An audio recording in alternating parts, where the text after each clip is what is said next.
বাইরে থেকে এত পরিমাণে আলো আসছে যে আমি ক্যামেরাটা মানে অন করে যে ভিডিও করব সেরকম করতেই পারছিলাম না, কারণ একদিকে না রাখলেই নয়, ওই দিক দিয়ে রাখলে কিন্তু মানে হয় না, ঠিকমতো দেখা যাবে না, আর রাখার মতো ওইদিকে হচ্ছে সেরকম স্পেস নেই, চুলা আছে। তো কি আর করা, সেরকম ভিডিও করলাম। আর এদিকে হচ্ছে সকালবেলাতে খেয়ে দিয়ে বাসন কুসন ধুয়ে ফেললাম, আর এদিকে এসেছি বারান্দায় হচ্ছে জল দেব বলে গাছগুলোতে। তো জল তো প্রতিদিন দিতে হয়, কারণ এই যে যে গাছটা তোমরা দেখছো এখানে এটাতে কিন্তু জল শুকিয়ে যায় খুব তাড়াতাড়ি, আর এগুলোতে অল্প অল্প দিলেই হয়। আর দেখো তোমাদের সাথে ভিডিও বানাতে গিয়ে আমি এত পরিমাণে দিয়ে ফেলছি পানি যে মানে ব্যালেন্স রাখতে পারছি না, এক হাতে দিচ্ছি তো। আর আজকে দেখছো তোমরা নীল মগে করে দিচ্ছি, নীল মগটা কিন্তু অন্য মগের থেকে বড়, তো বেশি পরিমাণে পানি নিয়ে আসবো মনে করে আমি এটা নিয়ে এসেছিলাম। আসলে এটা দিয়ে দেওয়া যাবে না, কারণ বেশি পড়ে যায় বড়টাতে দিলে, আর আমি হাতে ব্যালেন্স নিতে পারছি না। তো এই যে দেখো উপচে উপচে পড়ে যাচ্ছে, এরকম কিন্তু কোনো সময় পড়ে না, আর পড়ে গেলে কি হয়, কারণ টবের মধ্যে মাটি থাকে, মাটির সুরটা নিচে গড়িয়ে পড়ে। আর হচ্ছে আমার টাইলসগুলো তো নিচের ফ্লোরের টাইলসগুলো তো সাদা তোমরা জানোই, তো মাটি সুদ্ধা জল নিচে গড়িয়ে পড়লে কি হয়, ওটা ময়লা হয়ে যায় যতই পরিষ্কার করুক, যদি পরিষ্কার করার পরে জল দিতে গেলে এই অবস্থা হয়। আর আমার বেগুন গাছটা না বাঁচবে কি মরবে কিছুই বুঝতে পারছি না, কারণ ঠান্ডার জন্য এরকম হচ্ছে নাকি আমি জানি না। আর এই মরিচ গাছটা মরবে মরবে করে এখনো বেঁচে আছে, যাক যা কটা দিন থাকে থাকুক, কিন্তু খুব একটা সুবিধা হবে বলে মনে হচ্ছে না। এই যে এখন হলো বিপদ, এখন আমি এক হাতে এই উপরে উঁচুটাতে কিভাবে দিব, আমি তো টুল নিয়ে আসি নাই।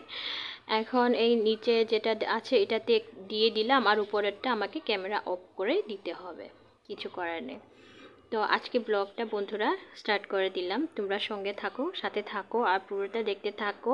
আর যারা তোমরা আমার ভিডিওগুলো পছন্দ করো অবশ্যই তোমরা আমার চ্যানেলের পাশে থাকো আর সঙ্গে থাকো, আর সাবস্ক্রাইব করে নিও, তারপর হচ্ছে লাইক কমেন্ট শেয়ার করো, ঠিক আছে? ওকে, তো আমি ঘরের কাজকর্মগুলো এখন সেরে ফেলবো। চলো তাহলে দেখতে থাকো, আর কথা বাড়াচ্ছি না, ঠিক আছে?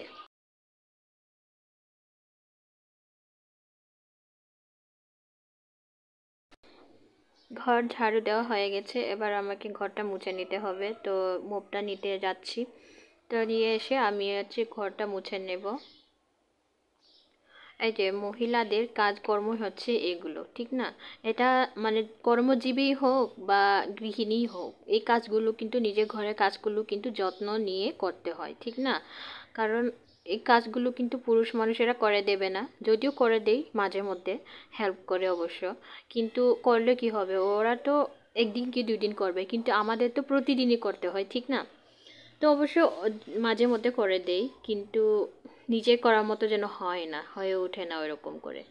আর এদিকে ঘরটর মুছে আমি কাপড় কেচে নিচ্ছি, অনেকগুলো কাপড় কেচে নিতে হয়েছে, কারণ আমাদের তো মানে কাপড় প্রতিদিন অনেকটাই হয়ে যায়, কারণ কি কি বলবো, কাপড় নিজেরা যেগুলো ঘরে পরি সেগুলা, তারপরে হচ্ছে যে শীতকালে কাপড়, এখন তো চলে এসেছে শীতকাল, তো শীতকালের সোয়েটারগুলো এখনও রয়ে গেছে, যে বাড়িতে গেলে তো ওগুলো নিয়ে যেতে হবে। আর ভারী যে সোয়েটারগুলো সেগুলো আজকে কেচে দিয়েছি, কারণ ঢাকা শহরে না হয় শীতটা কম পড়ে, কিন্তু বাড়িতে গেলে তো ভারী সোয়েটারগুলো পরতে হবে, কারণ গ্রামে অনেক শীত। তো সেজন্যই আমিও এগুলো আগেভাগে কেচে নিচ্ছি, কারণ আর কটা দিন মাত্র আছে বাড়ি যাব, সেজন্যই। আর শুকাতে গেলে কিন্তু অনেক দিন সময় লেগে যাবে ভারী সোয়েটারগুলো। রোদ তো তেমন, এখন তো বারান্দার মধ্যে তেমন রোদই পড়ে না, রোদ পড়লে না হয় কিছুটা শুকিয়ে যেত, এখন একেবারে হালকা রোদ পড়ে, তাও আবার কিছুক্ষণের জন্য, একটু বেলা পড়ে গেলে আর রোদটা থাকে না।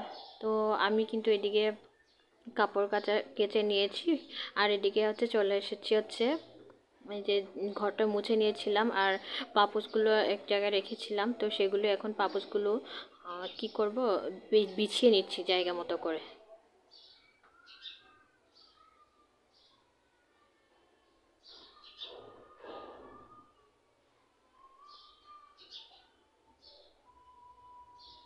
কটা দিন ধরে যেন একটু অসুস্থ অসুস্থ ভাব লাগছে, মানে গলা শুনে তোমরা নিশ্চয়ই বুঝতে পারছো যে গলার মধ্যে যেন কফ আটকে রয়েছে, এরকম আর কি, মানে পরিষ্কার করে কথা আসছে না, গলায় বেজে বেজে মানে কথাগুলো কীরকম যেন আসছে, মানে তোমরা কি বুঝতে পারছো নাকি শুধু আমি বুঝতে পারছি না।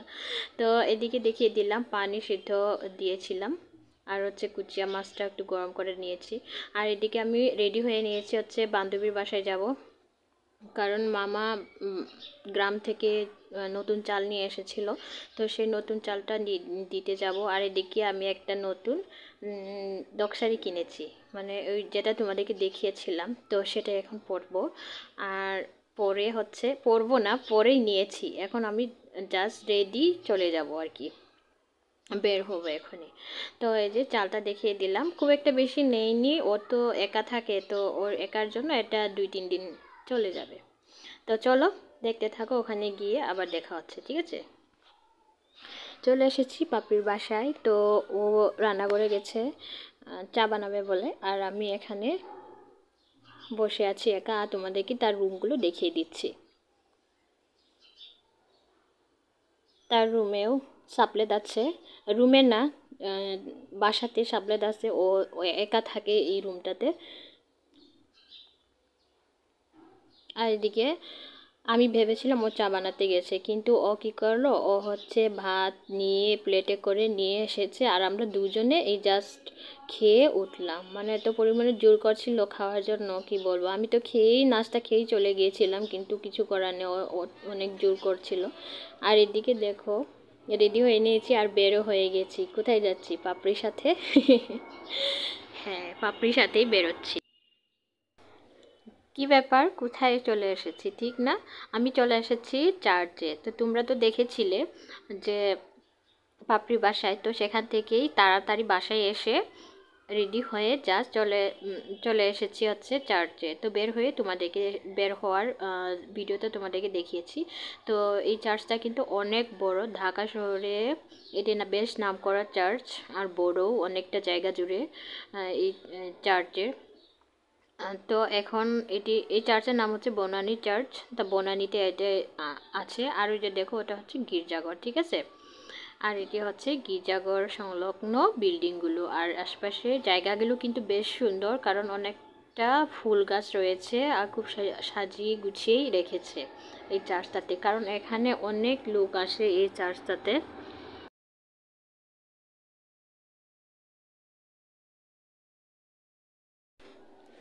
এখনও কিছুটা সময় বাকি আছে গির্জা শুরু হতে। তো আমরা একটু ঘুরে ফিরে দেখছিলাম আশপাশের জায়গাগুলো। তো হুট করেই চলে এসেছি, কারণ আমার তো কোনো পরিকল্পনাই ছিল না চার্চে আসার। ওই যে পাপড়ি খুব জোরাজোরি করছিল, তাই চলে এসেছি গির্জাতে। তো যাক, ভালোই হয়, গির্জা করলে মন্দ না, নিজের জন্যই ভালো।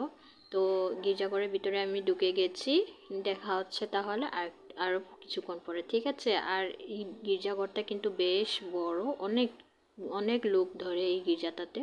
তো চলো পরে ফিরে আসছি। এখন এই মাত্র গির্জা শেষ করলাম, গির্জা প্রার্থনা। তো আমরা চলে এসেছিলাম হচ্ছে 3টার দিকে, আর আসতে 1 ঘন্টার মতো সময় লেগেছে। আর এখন 5টা বাজে, ঠিক আছে, মানে 4টা থেকে গির্জা শুরু হয়েছে, আর এখন মাত্র 5টার সময় শেষ হলো, ঠিক আছে। আর এইবার চলেও এসেছি বাড়িতে, কারণ ব্লগটা তো শেষ করতে হবে, ঠিক আছে। এইদিকে আমি বড়ের সাথে দুষ্টামি করছি, ও কিছুতেই তোমরা জানো ভিডিওতে আসতে চায় না, হ্যাঁ, তা দেখিয়ে দিলাম। আর আজ এই পর্যন্তই, টাটা, ভালো থাকো সবাই।